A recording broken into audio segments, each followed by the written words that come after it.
report that I'm going to speak to you about today was conducted in 6 of our markets: Portugal, Italy, Greece, Spain, Tunisia, and Cyprus.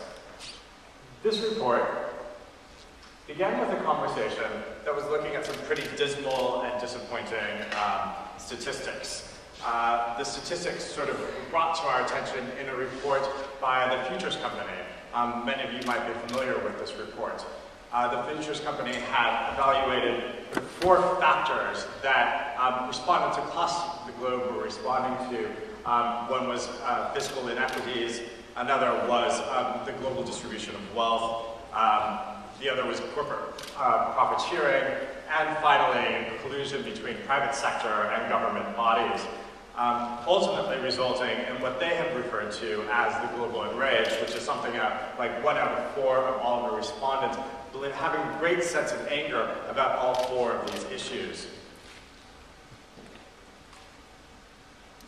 We noticed something similar in a report that we had conducted earlier this year at the Truth About Wellness. There we were looking at the ways in which the global economic collapse had had an impact on the wellness of respondents in countries from China to Brazil. Across those respondent bases, about 10,000 respondents replied that the global economic collapse had deep implications on their stress levels, of course, their smoking habits, their drinking habits, as well as their food and nutrition habits. These are things that we're all probably pretty familiar with, just as we're familiar with the image of crisis. And this is an image that I think for many of us comes directly to mind when we think of crisis. Sort of lone individual, man, middle-aged, lying on the streets. You might have seen some of these individuals lying outside of this theater today. And this really lines up with the first definition of crisis, which is really an intense or difficult period of time. When we looked a little bit closer at our markets to think about what is the image of crisis that comes to mind, we did a sort of experiment with visual semiotics by taking Google images and just entering the name of a country or the city that was participating and the word crisis. So here at the top we see Tunisia. This was sort of what comes to mind. You see great mobs of people in the streets, smoke bombs, a real retaliation and a resistance movement. A similar sort of effect in Greece, although the contrast in Greece is that there are a lot of empty streets and sort of just police monitors. When we look to Portugal and Italy, what we find is sort of a real crisis around the state of the nation, right? Sort of the representation of the nation, the image of flags, the ways in which these nations are participating in the domino effect, which is the collapse of the Euro economic zone. And then we would look towards Spain and Cyprus. We have a sort of, excuse me, 1 second, go back.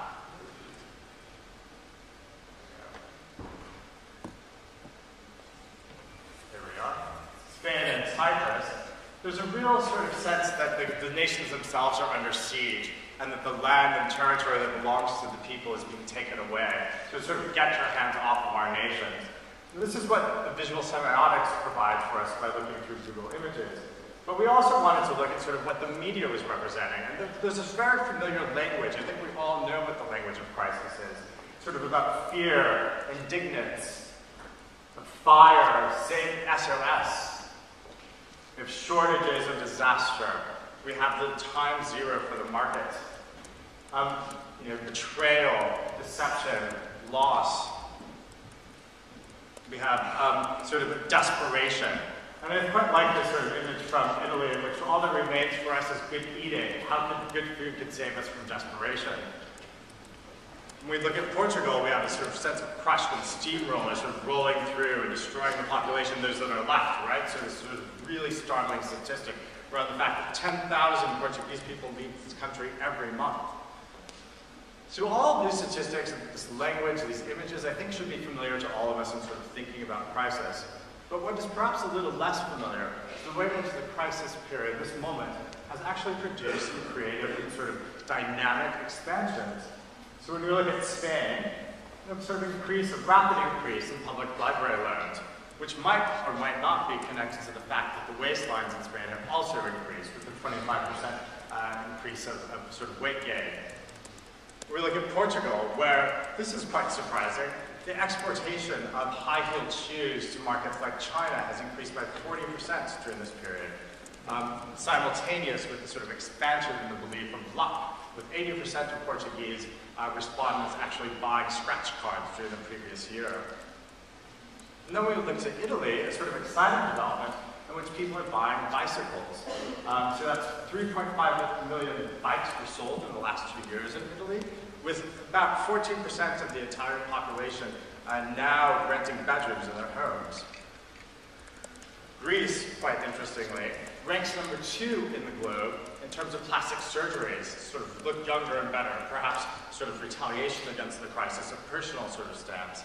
And then when we look at Tunisia, we have a sort of massive sort of increase in consumption practices during the month of Ramadan. Many of these practices are familiar to us. And when we think about this is a double per capita consumption of milk in 1 month period compared to the rest of the year. So what we're beginning to understand is that crisis does not everywhere mean the same thing, and it is not always about sort of reduction, recession, or loss.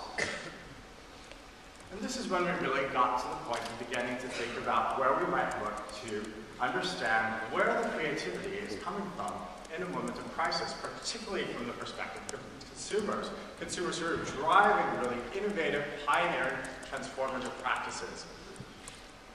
And we began with a practice that dates back to the 1900s. Many of you might be familiar with this practice, the cafe sospeso. The cafe sospeso was invented in Naples in the early 1900s. And if you don't know it, when you walk into a cafe and order a cafe espresso, what happens is you're actually ordering 2 cafes. One espresso for yourself, which you consume on the spot, and the second, which is saved by the barista for use at a later moment, at his discretion to be given to somebody who is in need. This particular practice, as you might know, has now sort of been reinvigorated after the global economic collapse, and there's a website dedicated to it. You can begin to sort of import it into your own cafe in countries across the world, and Starbucks has taken note. Starbucks actually has imported the practice of the cafe espresso into its CSR campaigns, and has activated it in multiple countries at different periods of time. Most recently during the government shutdown in the United States, where in Washington, D.C., they operated this cafe espresso for politicians who might have been down on their luck.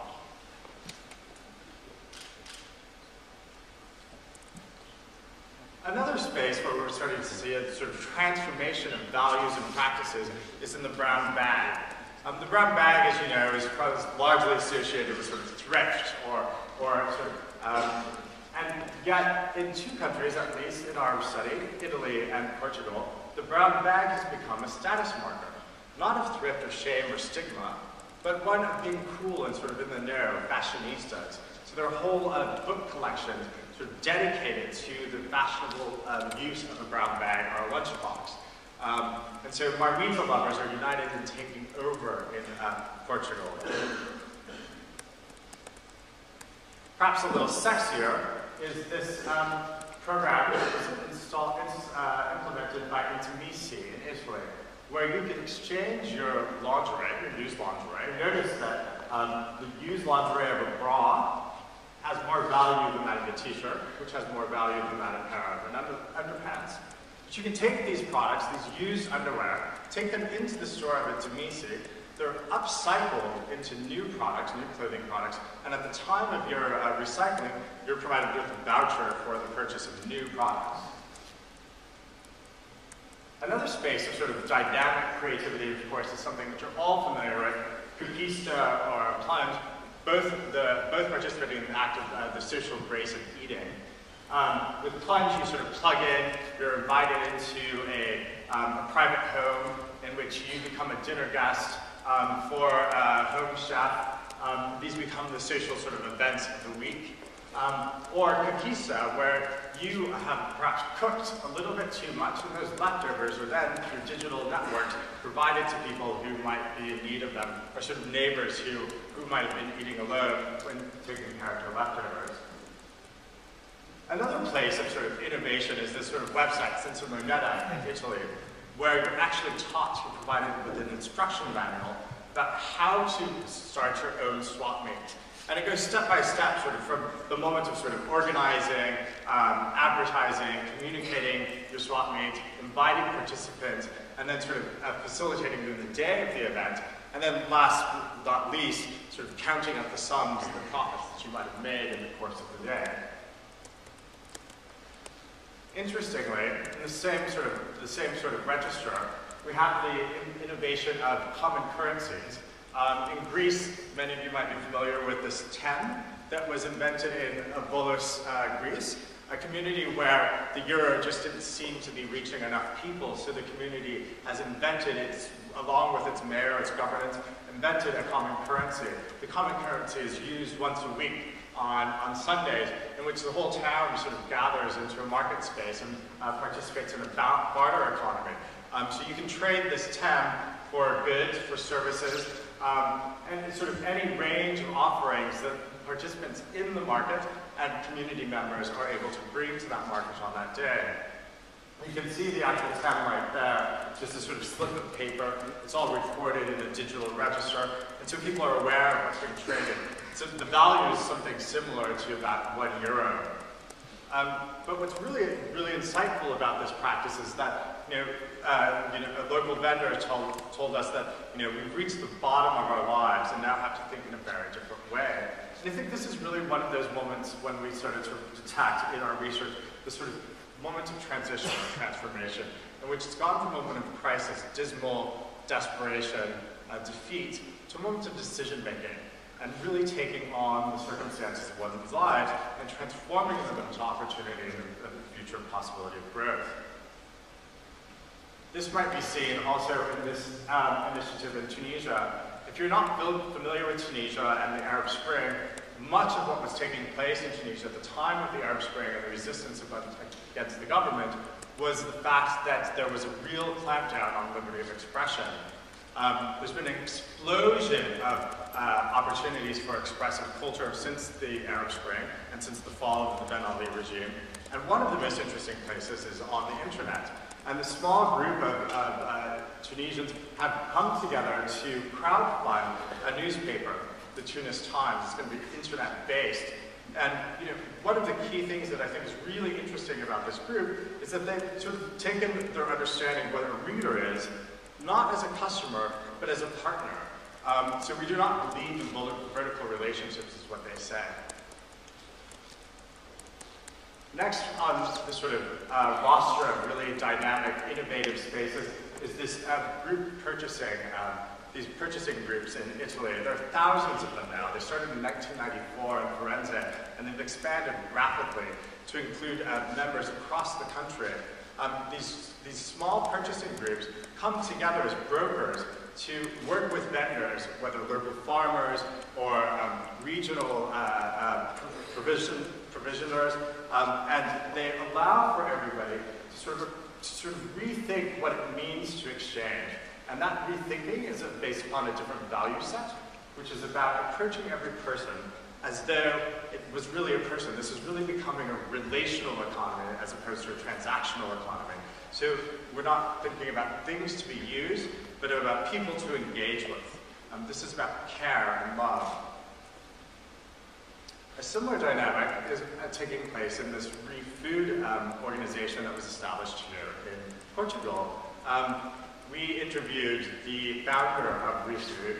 ReFood is essentially a program which combines the recycling of leftover food products, volunteers, and bicycling, and the redistribution of food wealth to members of the community that are experiencing food scarcity. So what takes place is the individuals and volunteers sign up into the ReFood program. They're contacted when there is an excess of food materials, and those materials are then transferred over to people in need. And when we interviewed the founder of this movement, he told us that there's a real new value system. In the past generation, the value system was such that the secret of a business was its soul.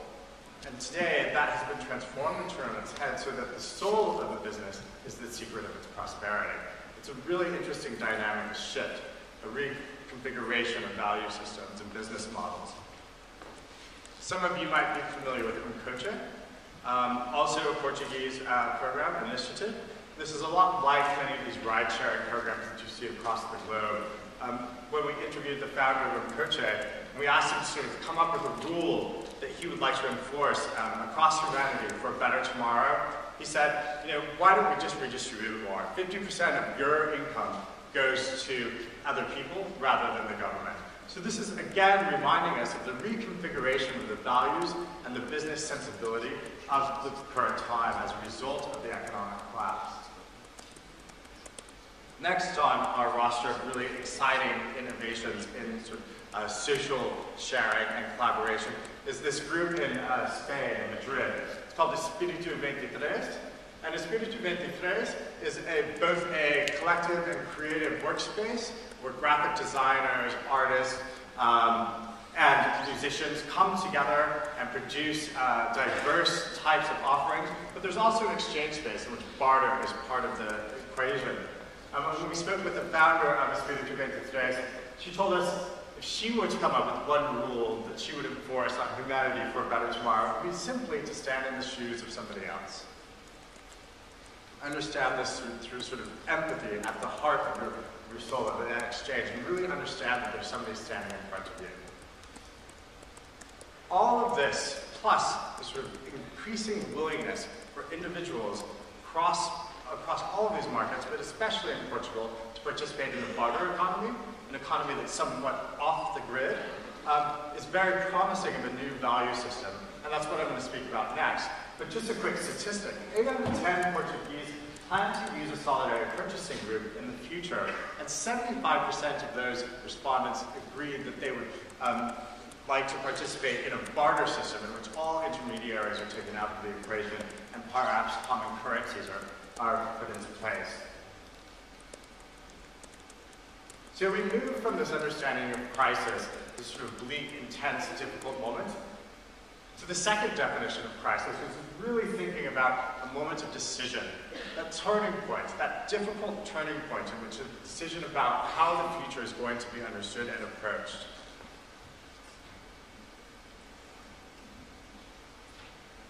And all of these decisions have led us to sort of this conclusion, our hypothesis really, that we have entered into something called the age of shared enabling.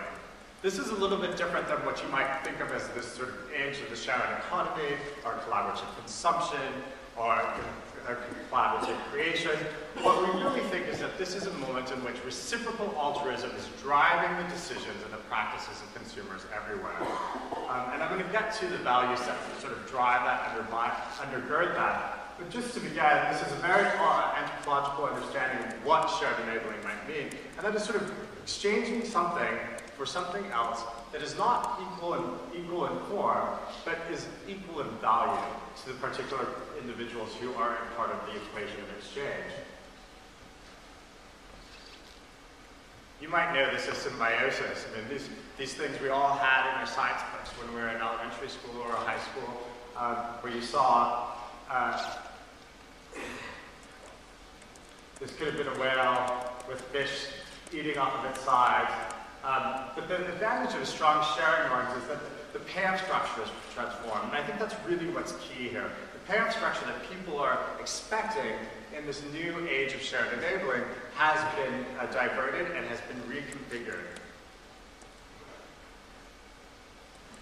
We all know that sharing is now sort of as ground zero of all sort of consumer relations, the ways in which consumers are engaging with business, the sort of the critical points of breaking with particular brands or companies, the points at which real consumer feedback comes into brands and companies and transforms the ways in which dynamic goes forward.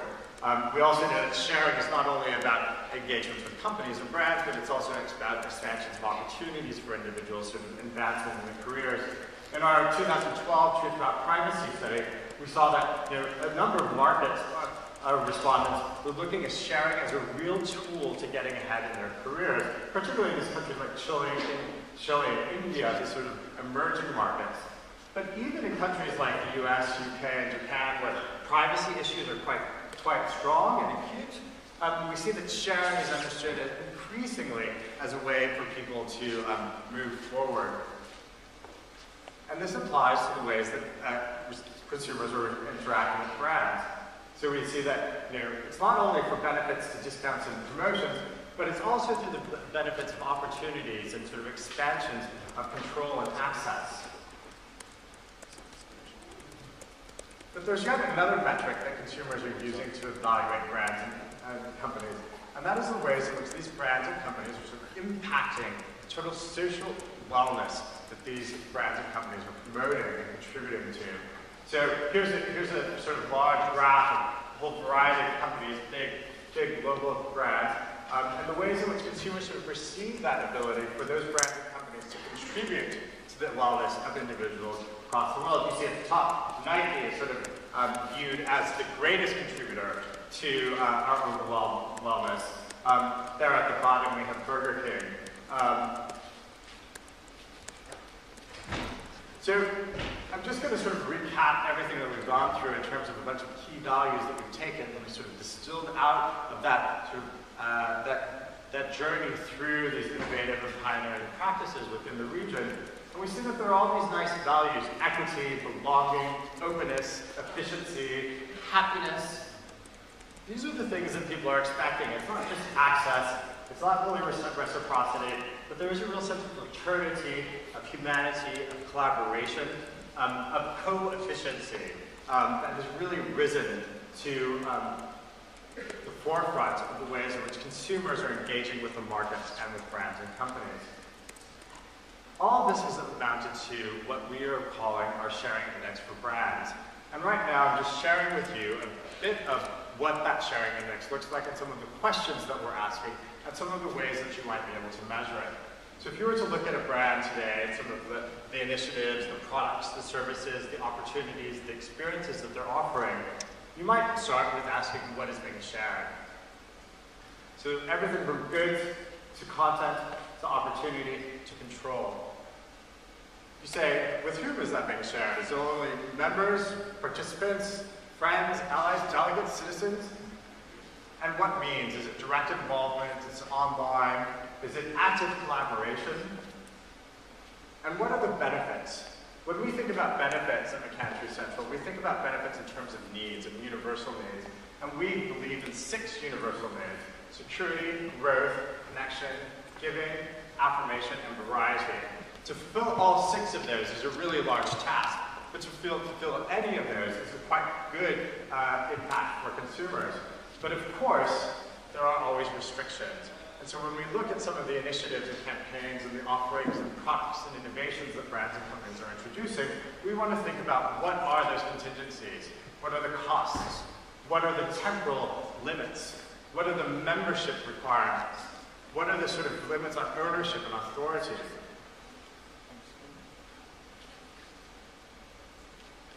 And so let's just take a quick walk through a recent campaign by Carrefour. Carrefour has a loyalty program. I think probably many of you are familiar with it. It's just a standard loyalty program, but they're defined for seniors, 65-plussers, or for families with more than 5 members. And when we think about our sharing index, we sort of line it up with this particular program, we see that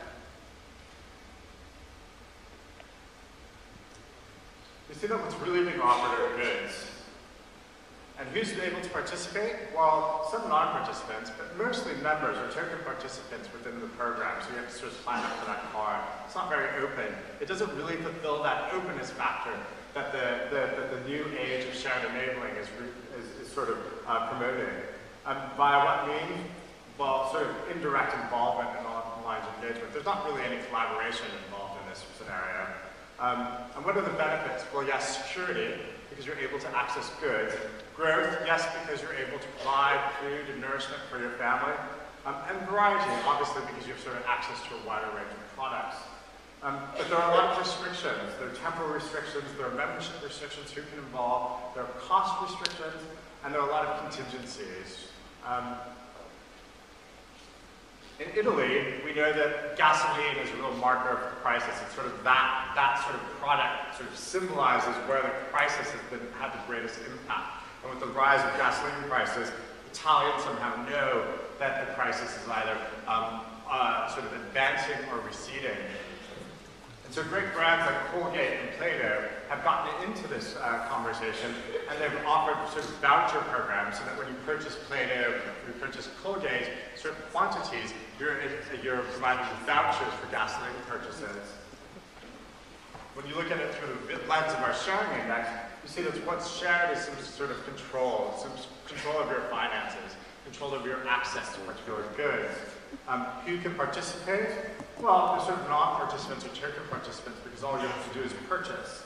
And then, by what means? This is sort of direct involvement, online engagement, right? Sort of a limited engagement, no collaboration here. And the benefits, of course, are some sort of food for security, sort of security of goods and sort of economic security, but also variety. It enables you to purchase a variety of products. But again, there are quite a few restrictions. Temporal, membership, cost, contingencies are all in line.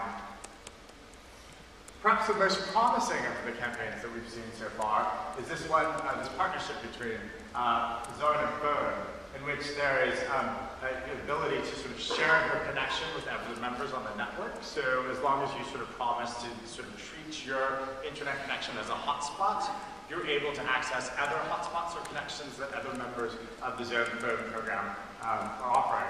And even those people who are not Zone Phone members might pay a certain premium to access that type of network. So what's shared? Goods, indirectly experience and opportunity and control. With who? The sort of non-participants, participants, and friends. And by what means? It's sort of indirect involvement, direct involvement, online engagement. Again, there's no collaboration here. I think that's one thing that should be noted through all of these examples, is there's no active collaboration. And what are the benefits? I guess the benefits that are common across all of our usage of the internet. We have security, growth, connection, variety. But there are restrictions. There are costs involved. There are temporal restrictions about when and where you can use it. Membership restrictions, and of course a number of other contingencies. Here is a campaign that we think gets a little further into what we would like to see a sharing index lead us to. This is the Keep Walking campaign, sponsored by Johnny Walker. This example is from Greece. The first bit of this is in Greek, so if you speak Greek, all good, but we'll move into some English narrative in a minute. Imagine the walk to work in the morning, powered to the lights on your walk home in the evening. My name is Lawrence, and I think that technology should help to inspire and make people think about how they live. The idea is really simple. Every time someone walks on the paving, so that's a paving, every single footstep will generate energy. We actually convert the kinetic energy from everyone's footstep into electrical power. We've got to find more localised power solutions. We're too reliant on burning fossil fuels for our power. With this technology, we want to show what's possible in the sustainable city of the future. I will install an installation in busy places where people work, where people live. So every time they're walking to work, walking around, they can help to generate energy.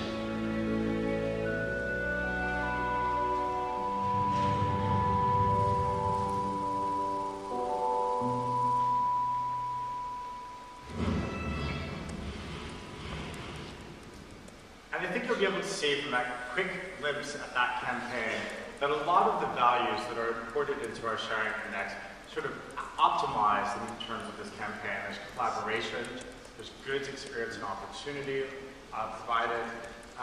There is sort of security, growth, affirmation, connection, giving, and variety are all embedded and baked into the DNA of the project.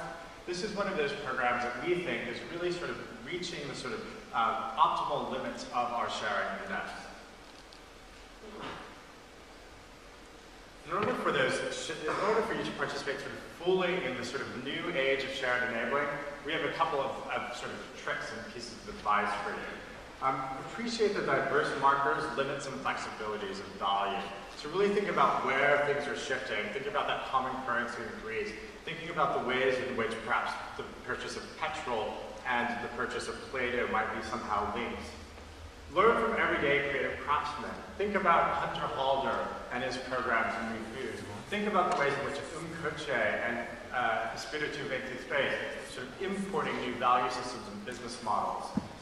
Design for co-efficiency. This is really important. It's greater than sharing. It's greater than collaboration. This is about co-efficiency, about different payoff structures. And then really think about measuring your potential with our sharing index. Think about those questions that we've asked, and then think about the ways in which you might be able to evaluate and rank your initiatives and your transformative campaigns. But in the end, I think what really this all amounts to is that simple actions define us. And it would be quite good for us all to be known by acts of kindness. Thank you for your time, and I hope you've enjoyed our moment of sharing.